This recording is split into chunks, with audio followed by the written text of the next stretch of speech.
Bonjour à vous. Voilà, cette vidéo est consacrée au dernier trimestre 2021 qui, comme je l'ai déjà expliqué dans des vidéos précédentes, est en fait le troisième trimestre puisqu'on commence l'année zodiacale à partir de l'équinoxe du printemps aux alentours du 20 mars.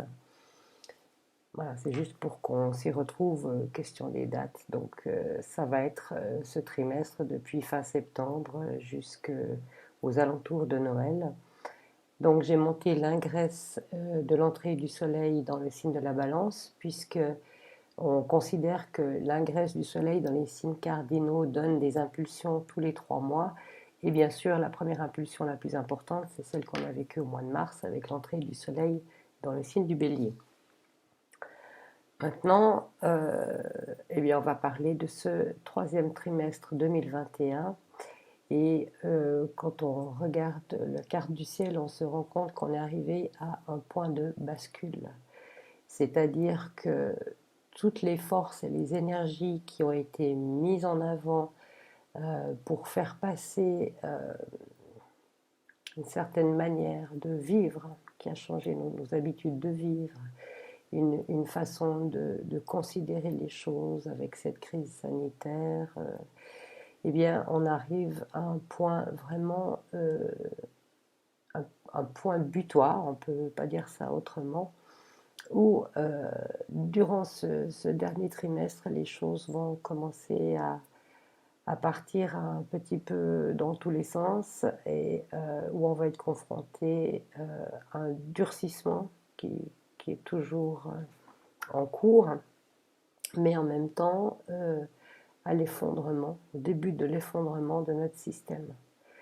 Donc c'est logique que si le système dans lequel on a vécu jusqu'à présent commence à s'effondrer et que ça commence à se voir, eh bien tout soit fait pour essayer de colmater les brèches et de faire taire la vérité.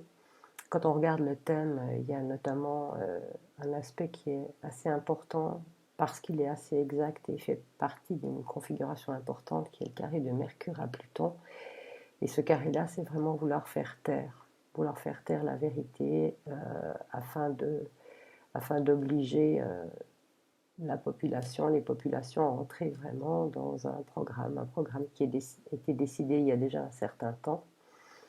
Donc, je vous rassure tout de suite, ce programme ne pourra pas aller jusqu'au bout. Néanmoins, il y a cette tentative de vouloir faire entrer tout le monde dans, dans ce passage obligé. Mais nous avons des atouts, à savoir que dans la dernière newsletter que j'ai fait, qui est consacrée à ce dernier trimestre, je parle de l'importance des qualités de la balance. Le Soleil est entré en balance, enfin il va entrer en balance le 22 septembre, il sera conjoint à Mars. Le signe de la balance, c'est le signe de la justice. On va dire le signe de la justice humaine, oui, mais aussi le signe de la justice dans ce qu'elle a de plus noble, de plus symbolique ou de plus spirituel. Le signe de la balance représente notre capacité d'appréciation. C'est quoi cette capacité d'appréciation? Eh bien, c'est la capacité de discerner ce en face de quoi on se trouve afin de faire un choix, mais surtout d'apprécier la valeur de ce choix.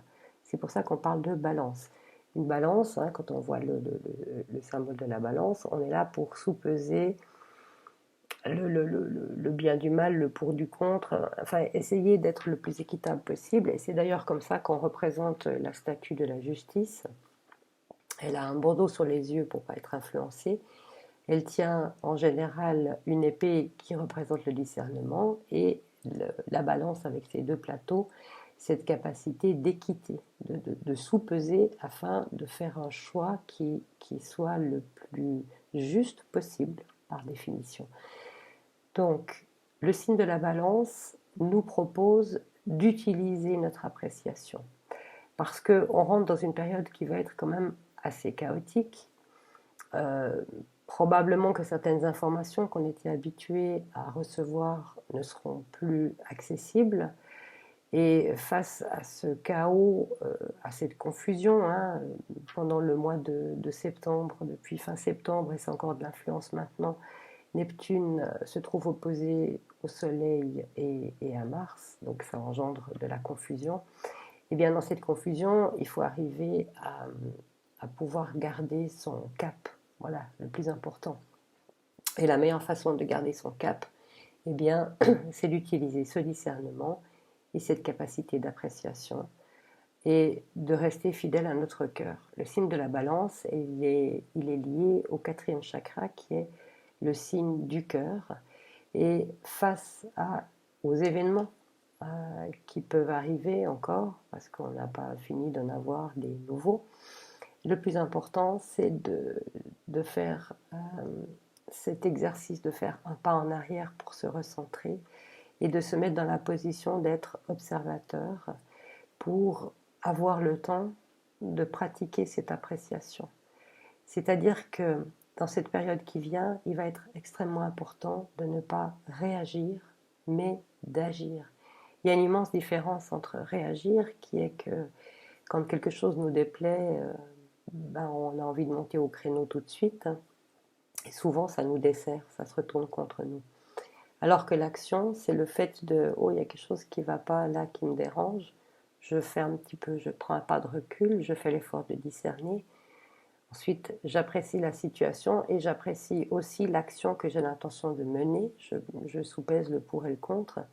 Et à partir du moment où je sais, à partir de mon cœur, ce que j'ai vraiment envie d'agir, l'action n'aura plus rien à voir avec la réaction. Ça sera quelque chose qui aurait été mûri. Quand je parle de mûrissement, ce n'est pas forcément quelque chose qui doit prendre des plombs, j'ai envie de dire. Ça peut se faire en un temps relativement court. Plus on exerce cette faculté, plus on le fait dans un temps court. Ça peut prendre quelques heures, ou quelques jours quand on n'a pas l'habitude, et suivant la situation bien sûr, quelques heures ou voire quelques minutes. Le plus important, c'est cet aspect d'observation. Parce que quand on observe, on se décolle de la réalité. Dans le thème de cette ingresse qui va jusqu'à la fin de l'année, on voit qu'au niveau des émotions, on est extrêmement sollicité et qu'il peut y avoir des moments où on se sent complètement perdu. Donc cette importance d'arriver à faire cet exercice, c'est justement pour ne pas se laisser happer par les événements et les émotions qu'on ressent, parce que je l'ai expliqué dans une capsule, la dernière que j'ai faite par rapport à la matrice, le fait de se laisser impressionner, c'est humain bien sûr, mais de se laisser impressionner, de vouloir courir comme ça avec les événements, on se colle à l'extérieur, alors qu'en fait le plus important serait de faire ce que j'appelle un pas à l'intérieur de soi, revenir un petit peu en soi, puis observer. Euh, Rien ni personne nous oblige de réagir ou de répondre tout de suite. On a le droit de ne pas répondre, on a le droit de différer une réponse, on a le droit de prendre son temps.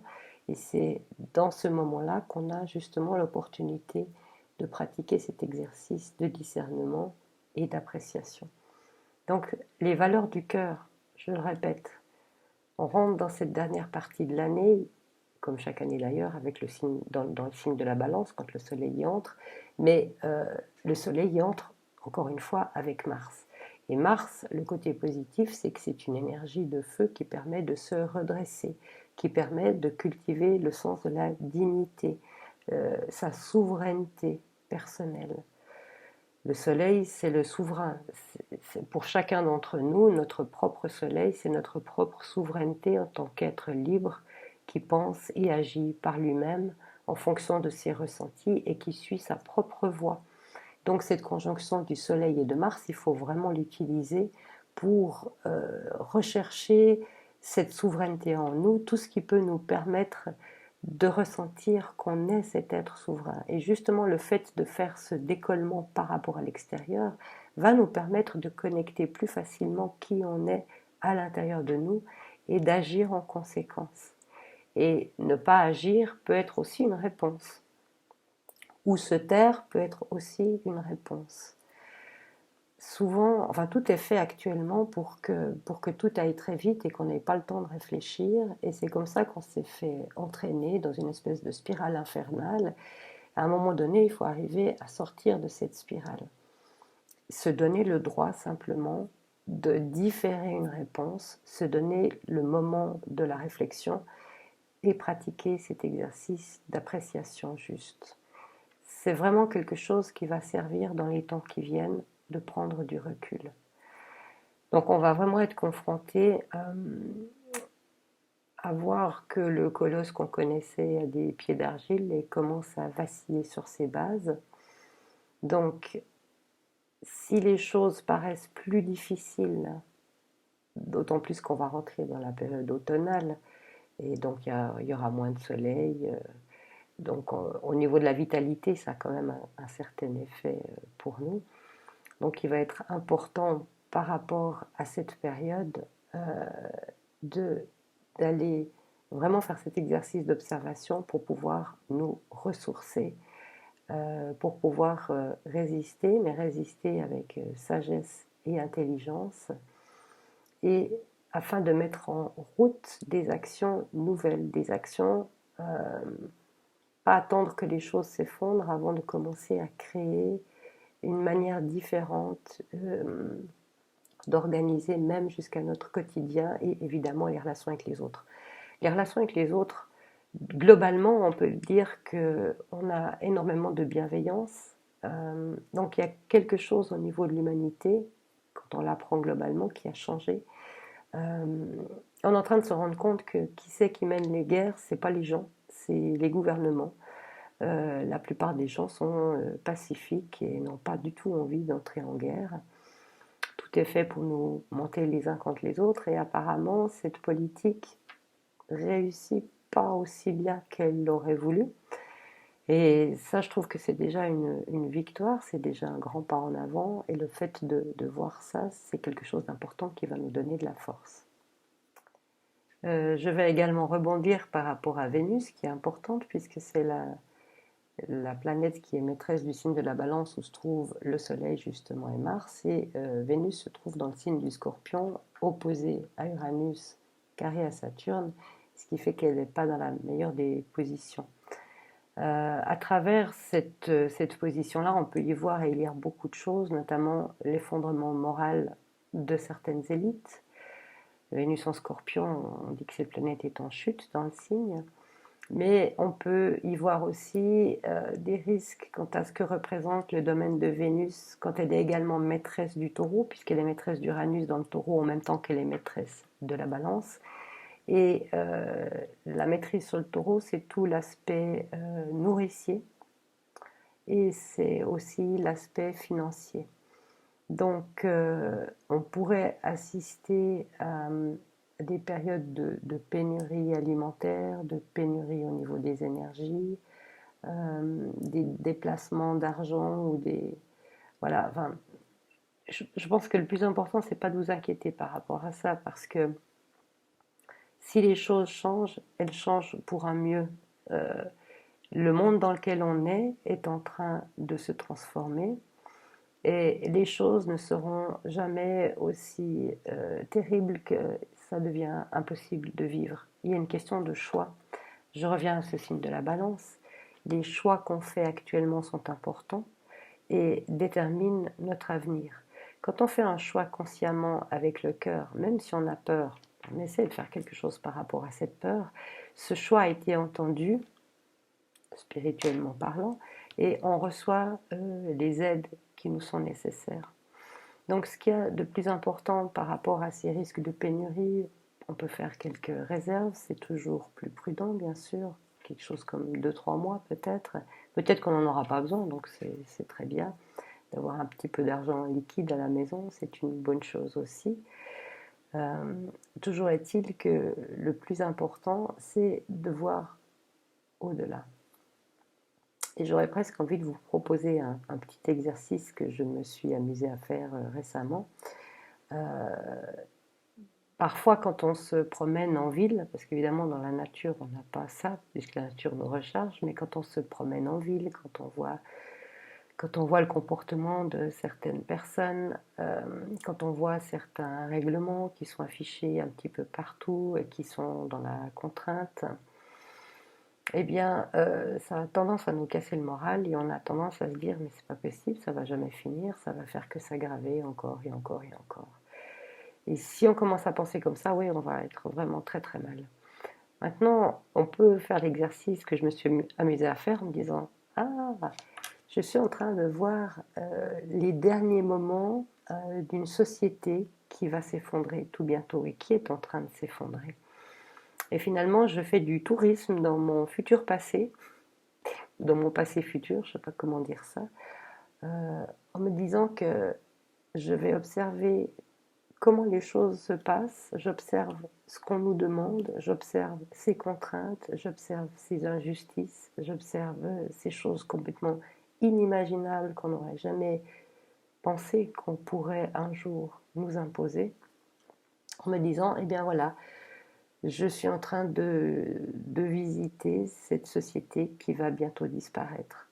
Et le fait de le ressentir comme ça, tout en étant connecté à ce qui vient ensuite, et je vous garantis que ce qui vient ensuite, c'est vraiment le meilleur, ça permet de traverser ça en étant moins affecté, moins touché. On retrouve le côté observateur aussi. La grande difficulté, c'est quand on observe ce genre de choses, émotionnellement, on se sent touché et ça nous fait réagir. Et le but de cet exercice, c'est justement de voir ça sans plus être touché, ou du moins en étant touché en disant ok, je laisse ça passer à travers moi, et juste derrière, je retrouve mon centre, mon énergie, ma foi en moi-même, ma confiance en moi, ma souveraineté, parce que j'ai fait des choix. Et si moi j'ai fait des choix, les choix que j'ai faits, rien ni personne ne peut aller contre ces choix-là. Si vous regardez bien, si vous observez bien ce qui se passe dans la société, on ne peut pas vraiment vous obliger. On va vous à faire certaines choses dont vous voyez auxquelles je fais allusion. Euh, vous allez me dire oui, c'est obligatoire parce que sinon je perds mon boulot, parce que sinon je ne peux pas aller voir un spectacle, etc., etc. Bah, c'est juste du chantage, hein. On ne peut pas vous obliger à faire ce que vous voulez pas. Ça vous empêche juste d'aller dans certains endroits. Et bien sûr, par rapport au travail, ça peut être un souci aussi. Je ne veux pas rentrer dans la polémique parce qu'il y a des bases juridiques et légales, mais là, ce n'est pas le propos. Je ne suis pas juriste ni avocate. Ce que j'essaie juste de mettre en exergue ici, c'est le fait que quand on choisit, on peut aller au bout de nos choix et que rien ni personne ne peut s'opposer à ces choix. Chaque fois qu'on se sent contraint, si on va regarder de près, on va se rendre compte en fait qu'il y a derrière une croyance, la croyance qu'on ne peut pas faire autrement. Bien sûr, par rapport à cette notion de choix, certaines, certaines catégories de la population n'ont pas tout à fait le choix. Je pense notamment aux enfants ou éventuellement à certaines personnes âgées à qui on ne demande pas vraiment l'avis. Quand on demande l'avis, il est extrêmement biaisé. Euh, Ces choix, je pense qu'on est mis face à la responsabilité que nous avons tous par rapport aux enfants. Et le fait que les enfants aient à subir des contraintes illustre à quel point on a perdu notre innocence, puisque l'enfance représente l'innocence, l'enfance représente les forces pures du cœur. Donc il est extrêmement important de pouvoir protéger les enfants, et en commençant par notre propre enfant intérieur aussi, en l'écoutant et en le rassurant et en le guidant vers le meilleur possible.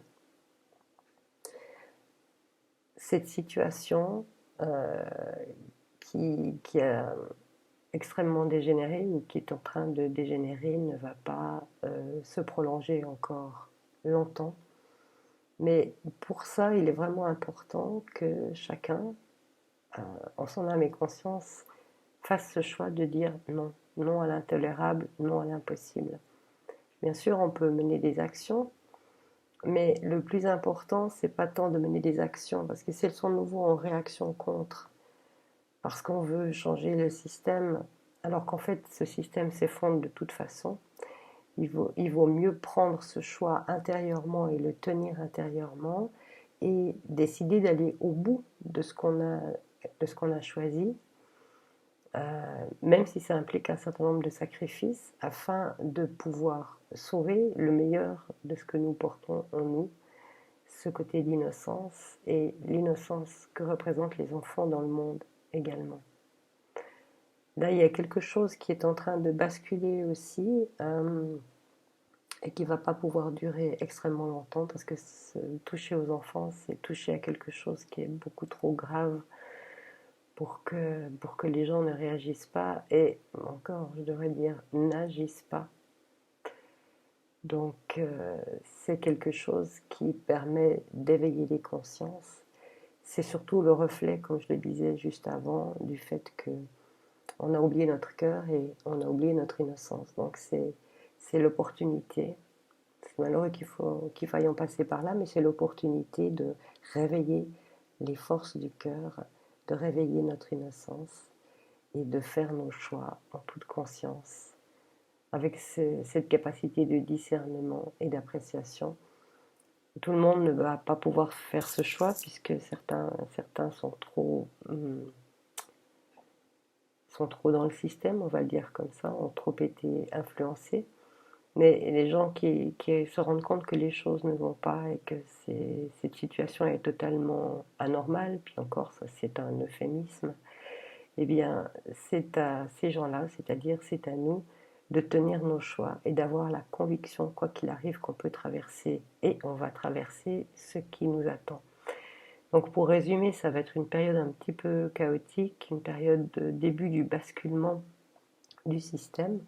Il va y avoir des aides quand même, au niveau de la justice